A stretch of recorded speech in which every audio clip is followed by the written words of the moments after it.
Dans la vie de chaque croyant, il existe des instants où l'âme cherche désespérément une issue. Quand les portes semblent fermées, quand les solutions humaines s'effondrent, il reste toujours un chemin, celui du dhikr, le rappel d'Allah. Ce n'est pas une simple répétition de mots, mais une clé spirituelle qui ouvre des horizons insoupçonnés. Chaque invocation prononcée avec sincérité devient une lumière qui s'élève, une flamme qui éclaire l'obscurité intérieure, un appel qui ne reste jamais sans réponse auprès d'Allah. Pourquoi le nombre 55 dans la tradition spirituelle? Les nombres et les répétitions ne sont pas choisis au hasard. Répéter une formule précise, un nombre défini, c'est discipliner son cœur et l'ancrer dans une régularité qui brise la distraction. Le chiffre 55 incarne une constance, ni trop court pour être oublié, ni trop long pour devenir mécanique. Il représente un équilibre, un effort soutenu qui témoigne de la patience du serviteur et de sa détermination à rester connecté à Allah. Alors, pose-toi cette question. Que se passe-t-il lorsqu'un croyant répète une invocation avec foi et patience, 55 fois, en un moment béni comme le lundi? Les anges inscrivent ses paroles, son cœur s'apaise, et son appel s'élève vers celui qui détient toutes les clés des solutions.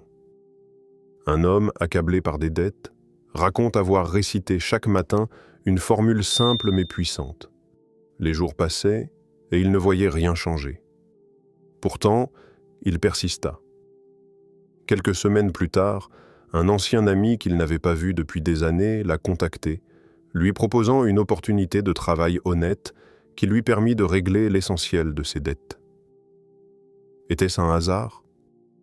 Non, c'était la réponse d'Allah à une invocation répétée avec constance et confiance. Et reste jusqu'au bout de la vidéo, car ce que tu vas entendre pourrait être la clé de ton propre miracle. Crois-tu que la sincérité dans la prière change réellement le destin? Partage ton avis en commentaire. Avant de commencer cette vidéo, n'oubliez pas de liker cette vidéo, car cela nous donne beaucoup de force pour continuer à partager du contenu bénéfique. Et je vous invite à vous abonner à notre chaîne et d'activer la cloche de notification pour rester informé de nos prochaines publications sur la foi islamique. Partagez-la avec vos proches et laissez un commentaire pour me dire ce que vous en pensez. Merci et bonne vidéo. Le temps n'est pas qu'une succession de jours qui passent. En islam, certains moments portent une lumière particulière, une bénédiction que d'autres n'ont pas. Parmi eux, le lundi occupe une place unique. Le prophète avait pour habitude de jeûner ce jour-là, car comme il le disait, « C'est le jour où je suis né et le jour où la révélation m'a été envoyée », rapporté par Muslim. Cela suffit à montrer que le lundi n'est pas un jour ordinaire, mais un instant où les portes de la miséricorde sont grandes ouvertes. C'est pourquoi de nombreux savants et croyants ont compris qu'il ne fallait pas laisser passer ce jour sans y consacrer une part de dhikr et d'invocation sincère. Quand le cœur s'élève un lundi, il s'élève dans un temps béni, et l'invocation prend d'une force particulière. Un frère, que nous appellerons Ahmed, raconte son expérience. Pendant des années, il cherchait à stabiliser sa situation professionnelle. Les opportunités semblaient toujours lui échapper, et malgré ses efforts, il voyait les portes se fermer les unes après les autres. Un jour, il décida de transformer ses lundis en journées d'invocation spéciale. Chaque lundi matin, avant de sortir, il récitait un dhikr précis 55 fois, en demandant à Allah d'ouvrir pour lui une porte de subsistance licite.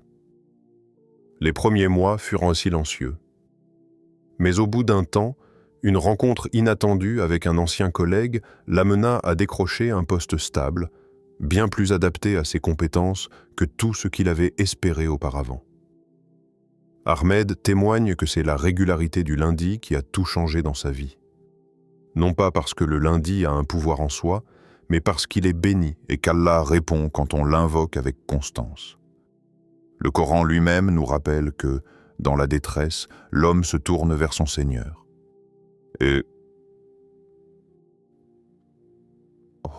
Et quand un mal atteint l'homme, il nous invoque, couché, assis ou debout. Mais, dès que nous le délivrons de son mal, il continue comme s'il ne nous avait jamais invoqué pour un mal qu'il avait touché.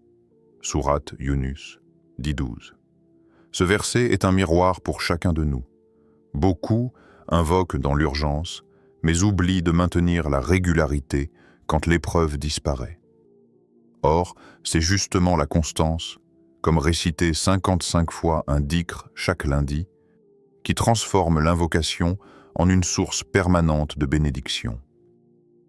Note bien ce secret spirituel. Réciter ce dhikr 55 fois le lundi, avec concentration, est une porte ouverte vers l'exaucement. As-tu déjà choisi qu'un jour spécial pour invoquer Allah? Dis-le en commentaire, ça peut inspirer d'autres croyants. Le pouvoir du chiffre 55 dans le dhikr. Dans la tradition islamique, la répétition des paroles sacrées n'est jamais une simple habitude mécanique. Elle est un chemin de purification et une manière d'ancrer la foi dans le cœur.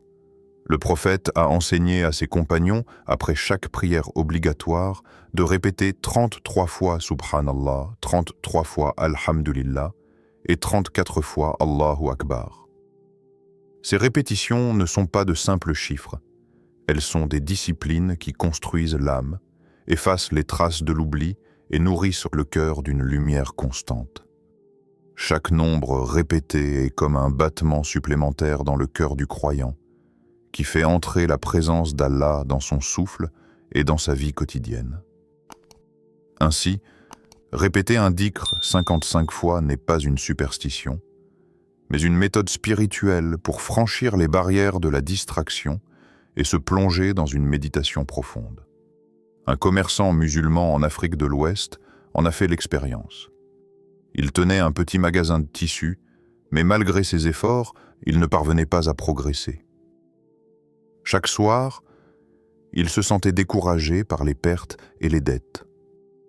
Un jour, un imam de sa communauté lui conseilla de réciter un nom d'Allah 55 fois après le Fajr, en demandant uniquement la baraka et une subsistance licite. Il suivit ce conseil avec constance. Quelques semaines plus tard, il rencontra un associé honnête et pieux qui l'aida à réorganiser son commerce. Son magasin, qui autrefois peinait à survivre, devint un lieu prospère. Le commerçant dit lui-même « Ce n'est pas le nombre qui a changé ma vie, mais la sincérité de la répétition qui a ouvert une porte vers l'aide d'Allah. » Ce témoignage nous rappelle que la répétition n'est pas une formule magique, mais un acte de foi.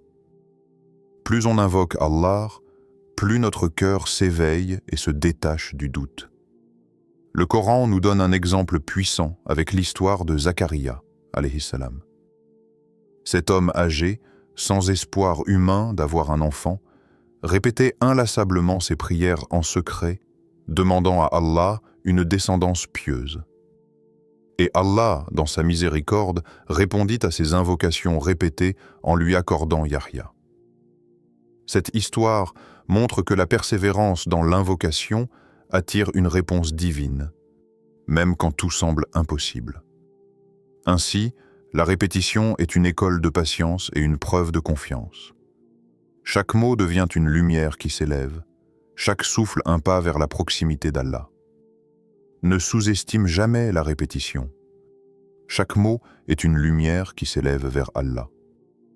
Est-ce que tu as déjà expérimenté un dhikr régulier qui a changé ta vie? Partage ton expérience ci-dessous.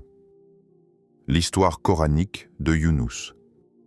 Il y a des histoires qui rappellent que les miracles ne sont pas enfermés dans les pages anciennes, mais qu'ils se vivent encore aujourd'hui dans la vie des croyants qui placent leur confiance en Allah.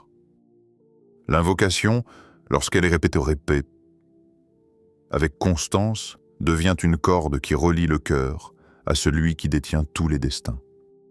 Allah dit clairement dans le Coran « Invoquez-moi, je vous exaucerai. Sourate Ghafir, 40-60.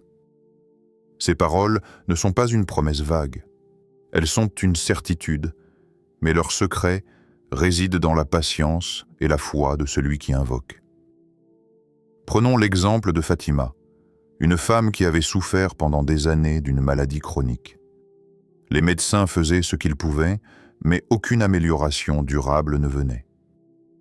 Fatima, découragée par les traitements et la douleur, se tourna vers le dhikr comme refuge. Chaque soir, malgré sa fatigue, elle récitait un nom d'Allah 55 fois en demandant humblement « Ô Allah, guéris-moi si telle est ta volonté, et donne-moi la patience si la guérison tarde. » Les mois passèrent, puis les années. Elle persista, jusqu'au jour où, sans explication médicale, son état commença à s'améliorer. Elle retrouva peu à peu des forces, au point de reprendre une vie normale. Elle témoigne aujourd'hui, ce n'est pas la médecine qui m'a guéri seule, mais Allah, qui a mis sa baraka dans le temps et dans mon invocation. Un autre récit bouleversant est celui de Yassir, un réfugié qui fuyait un pays en guerre. Il traversait une zone extrêmement dangereuse, exposé aux bombardements et aux embuscades. Chaque pas qu'il faisait, il répétait intérieurement une invocation simple. Hasbunallahu wa ni'mal wakil. Allah nous suffit, et il est le meilleur garant. Une nuit, alors que son groupe de voyageurs était poursuivi, il s'éloigna par instinct en récitant encore et encore ces paroles. Quelques instants plus tard, une frappe frappa l'endroit exact où il aurait dû être. Il échappa à la mort de manière inexplicable. Yassir dit qu'il n'a aucun doute. C'est son attachement au dhikr, dans la peur et la détresse, qui l'a protégé par la permission d'Allah. Ces récits ne sont pas isolés. Dans chaque coin du monde, il existe des croyants qui témoignent que leurs invocations, répétées avec constance, ont apporté une guérison, une subsistance, une protection ou une issue là où toute logique humaine voyait une impasse. Le miracle de l'invocation est réel, mais il se cache souvent derrière l'épreuve de la patience et de la persévérance. L'invocation n'est pas seulement une demande, elle est un acte de foi, une preuve que le serviteur reconnaît sa faiblesse et son besoin permanent de son Seigneur. C'est pourquoi Allah répond parfois immédiatement, parfois après un long temps, et parfois différemment de ce que nous attendions. Mais sa réponse est toujours la meilleure, même quand elle échappe à notre compréhension. Ne doute jamais, Allah entend chaque mot que tu prononces. Connais-tu une personne qui a vu son invocation exaucée? Raconte son histoire en commentaire, ça donnera de l'espoir à d'autres. Veux-tu que je développe maintenant la 5e section, environ 3000 caractères, sur l'histoire coranique de Younous, alayhi salam, avec un parallèle entre son invocation et la récitation 55 fois? Comment réciter avec sincérité? Il est facile de bouger la langue et de réciter des formules, mais la vraie puissance du dhikr réside dans l'état du cœur. Allah n'écoute pas seulement nos mots, il regarde l'intention cachée derrière eux. Les lèvres seules ne suffisent pas. Si ton âme n'accompagne pas ton invocation, elle perd de sa profondeur. C'est pour cela que les savants rappellent que le dhikr véritable est celui qui naît d'un cœur vivant, attentif et humble. Pour atteindre cette sincérité, il est conseillé de choisir des moments propices où l'esprit est apaisé, comme après la prière du Fajr ou du Isha. Ces instants sont empreints de silence et de sérénité, permettant de se concentrer pleinement et d'ouvrir son cœur à Allah. Chaque mot devient alors une clé, et chaque répétition, une ascension vers sa miséricorde. Un exemple poignant illustre cela. Une jeune étudiante récitait une formule pour demander à Allah la réussite dans ses examens. Mais elle ne se contentait pas de la répéter mécaniquement. Chaque mot sortait de sa bouche avec des larmes, avec une foi totale que seul Allah pouvait changer son destin. Quelques mois plus tard, contre toute attente, elle a non seulement réussi, mais avec des résultats qui dépassaient largement ses espérances. Ce n'était pas la quantité de ses mots, mais la qualité de sa sincérité qui a ouvert les portes. Le Coran nous le rappelle dans ce verset puissant. « Et quand mes serviteurs t'interrogent sur moi, alors je suis proche, je réponds à l'appel de celui qui m'invoque quand il m'invoque. » Sourate Al-Baqarah 286. Ne fais pas de cette récitation une habitude mécanique. Mette ton âme dans chaque mot. As-tu déjà pleuré pendant une invocation? Partage ce moment fort avec nous. 7. Mise en pratique. La formule à réciter 55 fois ce lundi. Pour transformer la théorie en réalité, il faut une mise en pratique simple et régulière. Ce lundi, la formule choisie est Ya Fatah, Ya Razak. Ces deux beaux noms d'Allah portent en eux des trésors infinis. Ya Fatah, Ya Fattar. Ô toi qui ouvres. Allah est celui qui ouvre les portes fermées, qui dénoue les blocages, qui éclaire là où tout semble obscur. Chaque fois que tu prononces ce nom, tu demandes qu'il t'accorde une issue et une ouverture dans ta vie. Ya Razak, Ya Razak, ô pourvoyeur de subsistance. Allah est celui qui donne à chacun ce dont il a besoin, sans limite et sans calcul. Il nourrit les oiseaux dans le ciel, il nourrit l'enfant dans le ventre de sa mère, et il nourrit ton âme comme ton corps. Réciter ces deux noms ensemble, 55 fois, c'est comme frapper doucement, mais avec persistance, à la porte de la miséricorde divine jusqu'à ce qu'elle s'ouvre. Pour que ta récitation soit puissante, crée une ambiance particulière. Purifie-toi par les ablutions, installe-toi dans un endroit calme, coupe les distractions et dirige ton cœur uniquement vers Allah. Chaque mot doit être une flèche qui part de tes lèvres et atteint le ciel. Une histoire réelle illustre cette force. Une femme sans emploi récitait chaque jour Ya Fatah, Ya Razak, avec conviction, demandant à Allah une issue. En l'espace de quelques semaines, alors qu'elle ne s'y attendait pas, une opportunité s'est présentée. Non seulement elle a trouvé un travail, mais dans un domaine qu'elle aimait profondément. Elle témoignait plus tard que ce n'était pas seulement un travail qu'elle avait reçu, mais une véritable baraka qui avait changé son quotidien. Ne dormez pas à demain. Ce lundi, prends seulement que lui demande quelques minutes pour changer ton destin.